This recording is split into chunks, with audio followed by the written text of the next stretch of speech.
Chapter 5, in which Mr. Skip has a cunning plan. Next Monday, there we were, Barnaby and me, with our picture all over the front page of the newspaper.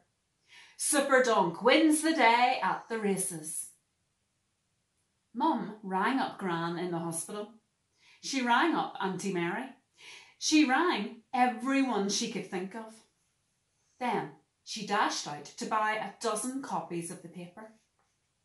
While she was gone, I just sat there, shoveling in my Weetabix and looking at the photo again and again. Me and Barnaby in the paper. I just couldn't believe it.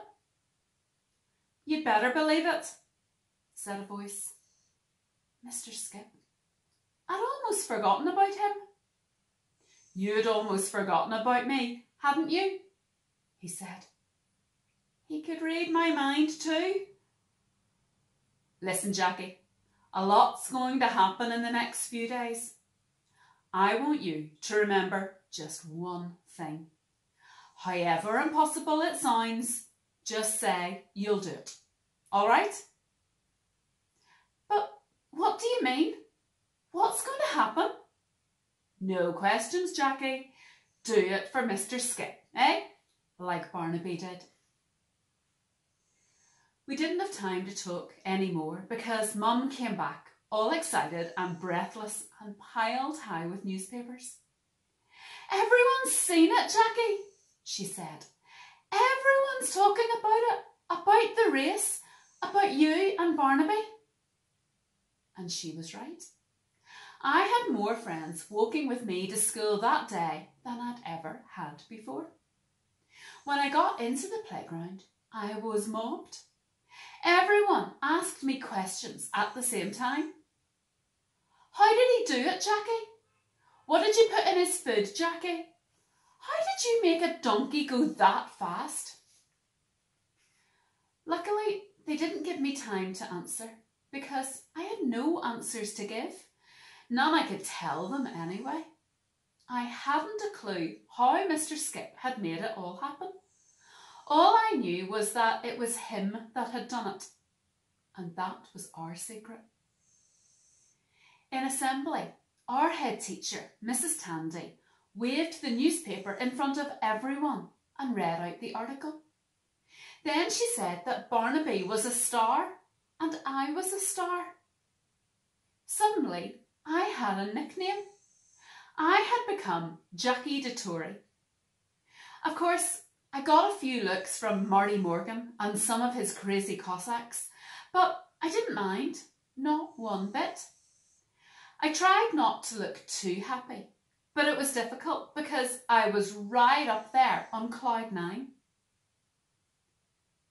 In the lunch break, I was called into Mrs. Tandy's office. And there was Barnaby in her office. Mum was there too, and Mrs. Tandy was offering Barnaby an apple, which he didn't want. He looked very fed up. "They're waiting for us, Jackie," said Mum. Mum was made up like I'd never seen her before.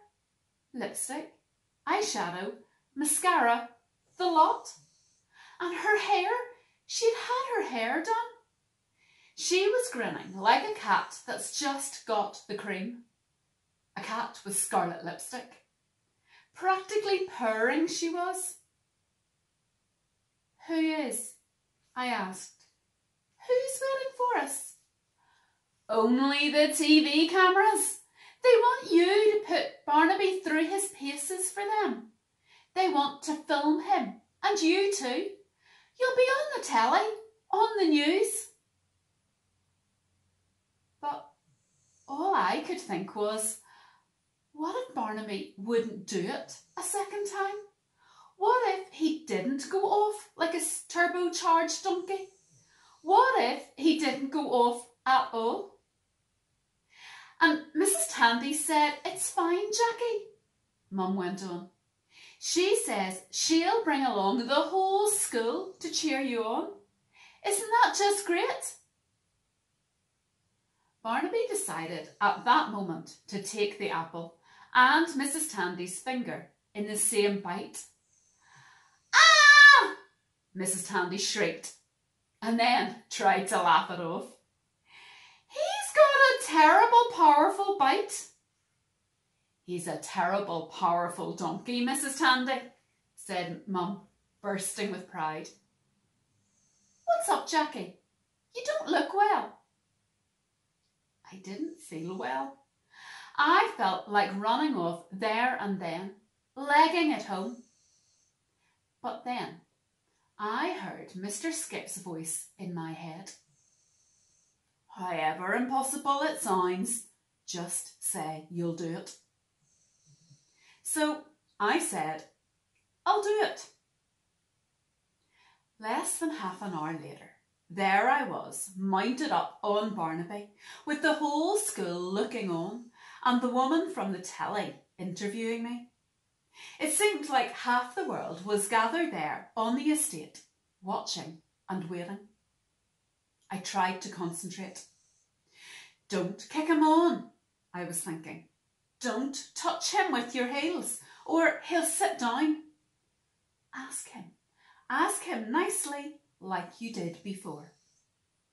So when the interviewing was over and the cameras were ready, I bent down over his neck and whispered the magic words in his ear.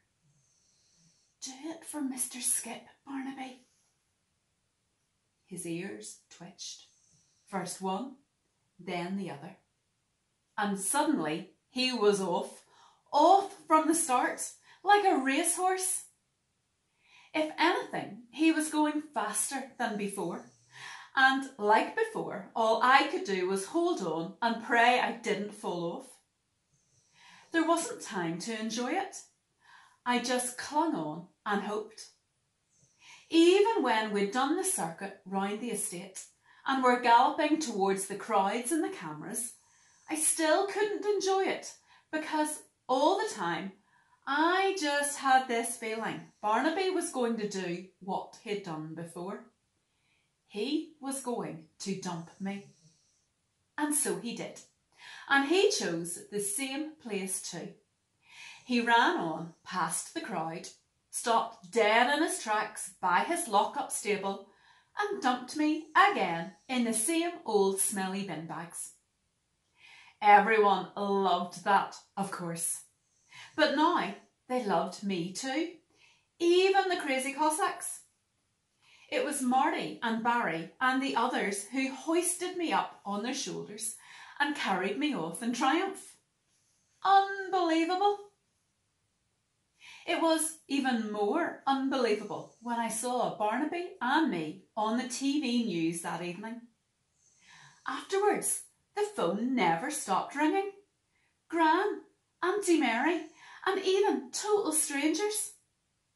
And people from the flats all around kept coming round and telling us they'd just seen us on the telly. They'd bring a bottle and in they'd come. It was one long party and Mum was loving every minute of it. But after a while, I got a bit fed up with all the noise and the questions, and I went off to my room, taking Mr. Skip with me. Anyway, I wanted a little private chat, just him and me. I needed some answers. So I set him down on my bed and asked him straight out, "What's going on, Mr. Skip? What are you up to?" "Well, that'd be telling, wouldn't it now?" he replied, chuckling away inside himself. "Let's just say I've a cunning plan in my head that could make things right for you, Jackie, and for me too, with a bit of luck. Don't you go worrying yourself about it. Things'll work themselves out just fine." And when I tried to ask more, all he did was sit there smiling at me and saying nothing, not a word. I couldn't even get a chuckle out of him. As it turned out, I didn't have long to wait to see what Mr. Skip had in store for me.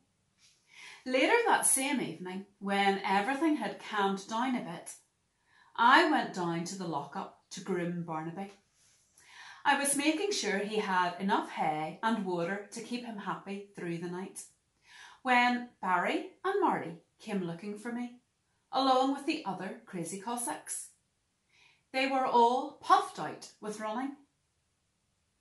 "Have you heard?" said Barry excitedly. "What?" I asked. "About the big race," Marty said. "What big race?" I hadn't a clue what they were on about. "They're calling it the Barnaby Derby," Marty explained, his words tumbling out so fast they were falling over each other. "But it's not for any old donkeys. It's just for Barnaby. It'll be Barnaby against the best racehorses in the whole world, from Ireland, America, England." Now they were all telling me at the same time, so I couldn't understand anything. In the end, it was Barry who shut them all up and told me. "They timed him, Jackie. They timed Barnaby this afternoon. From some newspaper or other they were. That donkey of yours was going over 40 miles an hour. Can you believe that? 40 miles an hour. That's as fast as any racehorse. So the newspapers sent out a challenge to all the best racehorses stables in the world. It was on the telly just now. Has anyone got a horse that can beat Barnaby the super donkey? And wait for it, Jackie. There's a prize for the winner. A big prize. A very big prize. A humongously big prize." "How much?" I asked. "Only €1,000,000. €1,000,000, said Marty. "Can you believe it?" Oh yes, I could believe it. By now, I could believe anything. Absolutely anything. Of course, they were all expecting me to be surprised. But I wasn't. Not one bit. All I knew was that Mr. Skip was up to his tricks. I could see what he was up to, all right. But the whole thing was mad, impossible, ridiculous, wonderful. "Well," said Marty, "what do you think? Can he beat the best in the world? Can you win the million?" "Course," said my voice. Only I wasn't doing the speaking. "Why not? No problem." It was Mr. Skip doing the speaking again. Well, that silenced them. They just stood there and gawped at me, and I carried on filling Barnaby's hay net, cool as a cucumber.